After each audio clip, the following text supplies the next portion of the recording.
Assalamualaikum warahmatullahi wabarakatuh.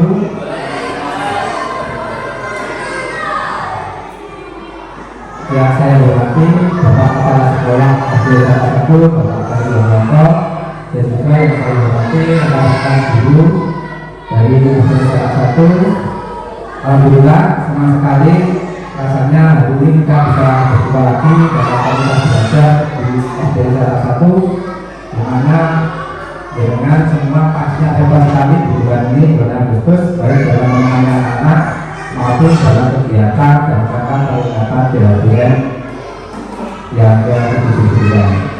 Dalam kegiatan ini saya ingin menyampaikan bahwa nanti dalam kegiatan ini adalah penyampaian atau pemaparan desain pembelajaran berbasis proyek, di mana ini adalah rangkaian tugas dari pendidikan PKG PJOK yang dilaksanakan di PJOK Jawa Timur, dan tentunya tugas saya yang akan juga menentukan nanti saya untuk kelulusan di program PKG ini. Dan rencana tindak lanjut ini nanti tentunya harapannya bisa berdampak kepada peserta didik, tentunya dalam pembelajaran yang berbeda pada peserta didik. Langsung saja saya akan menyampaikan rencana tindak lanjut atau RTL pembelajaran berbasis proyek, yaitu permainan guna tangan modifikasi dengan menggunakan SEM atau Sport Education Model. Mungkin istilah SEM ini Bapak Ibu masih bertanya apakah SEM itu, mungkin belum pernah kita lakukan dalam memilih model-model pembelajaran di kelas. Baik, untuk STEM itu sendiri atau Sport Education Model ini adalah sebuah pendekatan pembelajaran yang mengintegrasikan aktivitas olahraga ke dalam kurikulum sekolah dasar. Konsep ini tidak hanya sekedar mengajarkan teknik olahraga, tetapi lebih jauh lagi lingkungan belajar yang menyenangkan dan bermakna, di mana siswa dapat mengembangkan berbagai keterampilan hidup melalui olahraga. Dan tujuan dari STEM itu sendiri adalah mengembangkan keterampilan. Selain keterampilan motorik, STEM juga mengembangkan keterampilan sosial emosional, kognitif siswa seperti kerjasama tim, kepemimpinan, pemecahan masalah, dan kemandirian berusaha. Intinya itu seperti ini Bapak Ibu. Jadi STEM itu anak-anak itu tidak hanya mendapatkan pengajaran tentang teknik-teknik dasar dari olahraga, tetapi anak-anak itu dilatih bermain peran. Jadi anak-anak bisa sebagai pelatih untuk temannya.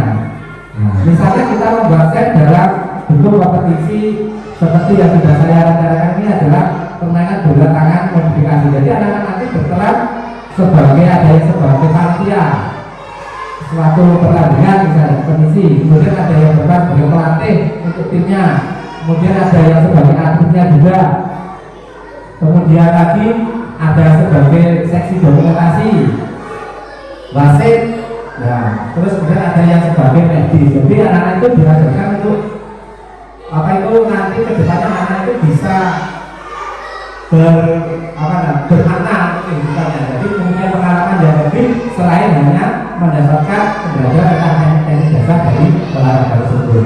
Jadi seperti itu. Kemudian selanjutnya latar belakang dari kegiatan ini adalah pembelajaran bola tangan seringkali dianggap membosankan dan kurang menarik bagi siswa. Penelitian menunjukkan bahwa pembelajaran berbasis proyek dapat meningkatkan motivasi dan keterlibatan siswa dalam proses pembelajaran. Oleh karena itu, penelitian ini betul-betul mengembangkan model pembelajaran berbasis proyek dengan pendekatan Sport Education Model untuk meningkatkan minat dan pemahaman siswa terhadap permainan bola tangan. Pembelajaran berbasis proyek atau project based learning telah terbukti aktif efektif dalam meningkatkan motivasi pemahaman konsep dan keterampilan siswa. Model Sport Education ini dengan menekankan pada pengalaman olahraga yang autentik bisa memberikan kontribusi signifikan dalam perkembangan siswa secara holistik.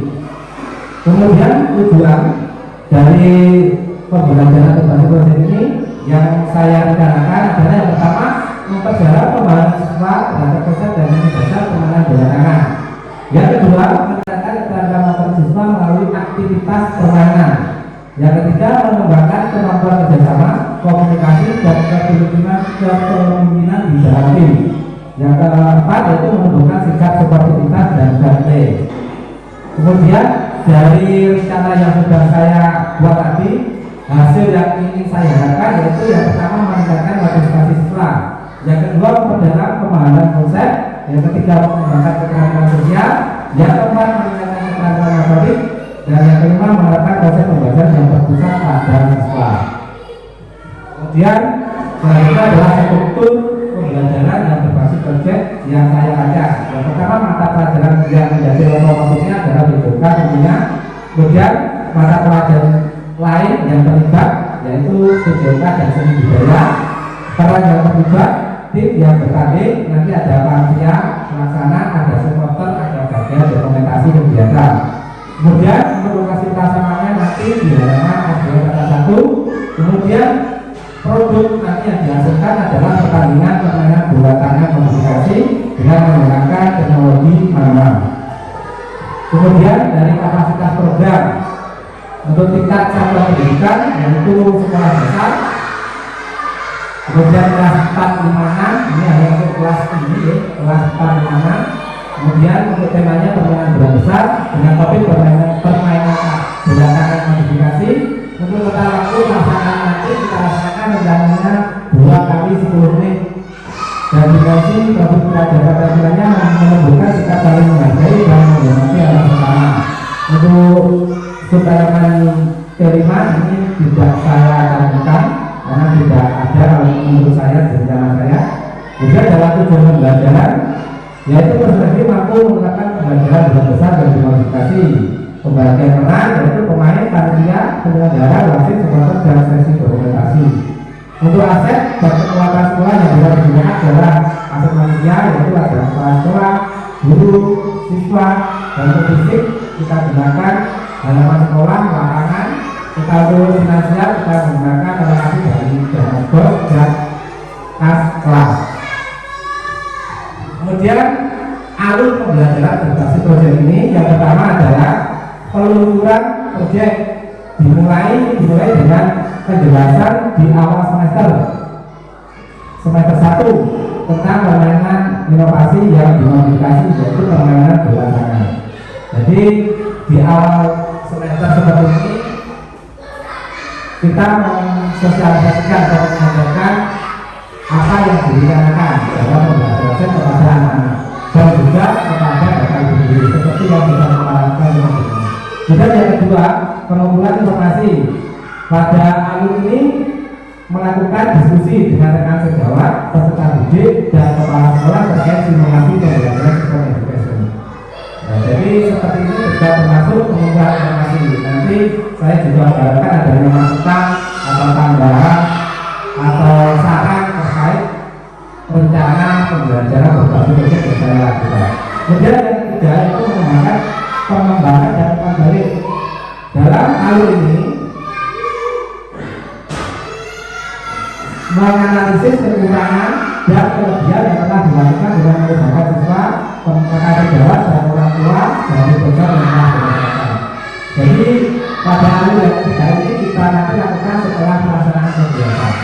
Kita ingin tahu apakah ada kekurangan, terus kalau ada kelebihan apa nanti untuk peningkatan di pembelajaran berikutnya. Kemudian yang keempat adalah alur presentasi, yaitu pemaparan kepada semua elemen yang ada di sekolah terkait kegiatan yang akan dilakukan atau pembagian peran. Jadi setelah kita susun rencananya, kita atur nanti seperti apa konsepnya. Jadi kita sampaikan kepada semua yang terlibat baik anak-anak maupun bapak ibu guru. Jadi perannya seperti apa.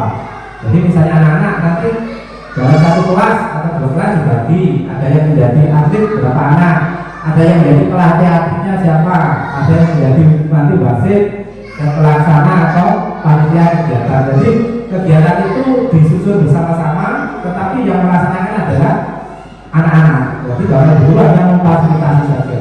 Jadi seperti itu. Jadi anak-anak ya tahu rasanya jadi pelatih, tahu rasanya jadi atlet, tahu rasanya jadi panitia dan tim wasit. Jadi pembelajarannya secara keseluruhan, jadi tidak hanya tahu jadi atlet saja, tapi tidak tahu jadi pemimpin pertandingan, misalnya seperti itu.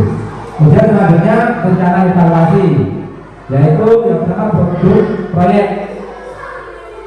Yang pertama evaluasinya adalah kualitas produk. Apakah proyek yang dihasilkan memenuhi kriteria yang telah ditentukan?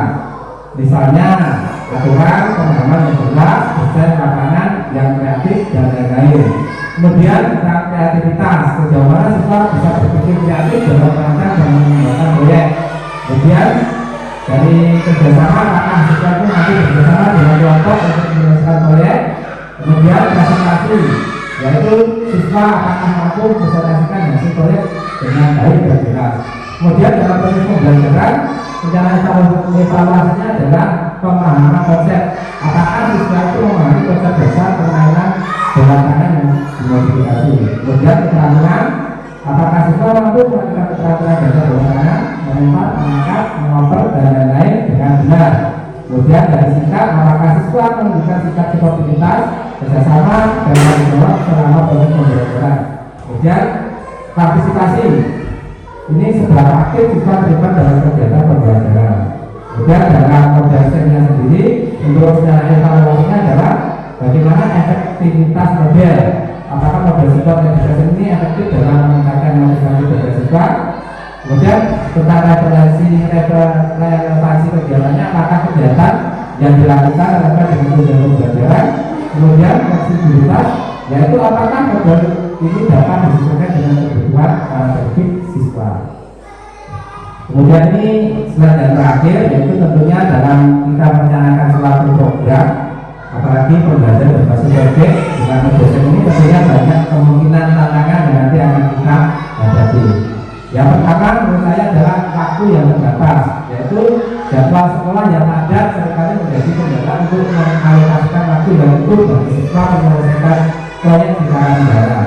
Kemudian antara yang kedua adalah sumber daya yang terbatas, yaitu terbatasnya peralatan olahraga, lapangan atau fasilitas lainnya yang membuat pelaksanaan proyek. Kemudian yang ketiga keterangan siswa yang berbeda-beda. Jadi tidak semua siswa memiliki peran yang sama dalam hal olahraga, dalam hal kreativitas maupun dalam hal kerjasama dengan tim. Ini juga menjadi kemungkinan tantangan. Kemudian yaitu motivasi siswa. Menjaga motivasi siswa selama proses proyek dapat menjadi tantangan juga, terutama jika mereka mengalami kesulitan atau kegagalan dalam melaksanakan proyek. Kemudian yang terakhir adalah peran guru. Di sini guru harus memiliki pengetahuan yang cukup tentang proses support education ini dan permainan belakangan modifikasi serta mampu memfasilitasi peserta didik secara aktif. Jadi seperti itu Bapak Ibu yang saya rencanakan dalam menyusun atau mendesain pembelajaran berbasis proyek dengan model SEM, support education model. Jadi siswa yang aktif, siswa yang terlibat dalam keseluruhan pembelajaran. Selanjutnya mungkin ada tambahan dari Bapak Ibu Guru dan Bapak Kepala Sekolah, serta saya ingin mendapatkan teman baik dari kegiatan ini, khususnya dalam materi saya menyusun pembelajaran berbasis proyek. Yang pertama dari Bapak Rangga, menurut Bapak Ferry memberikan tentang baru. Silakan.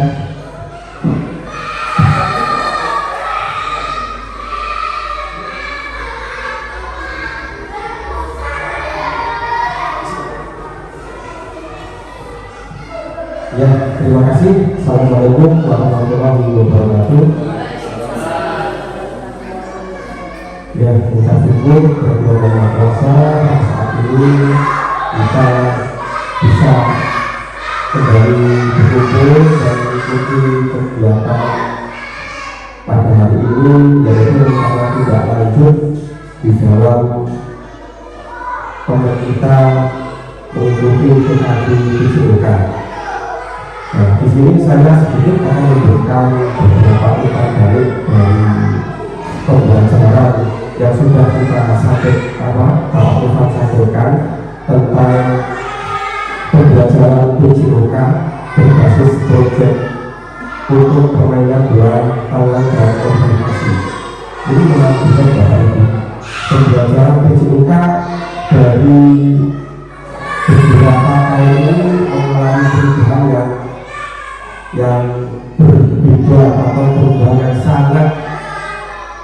Solo sekali.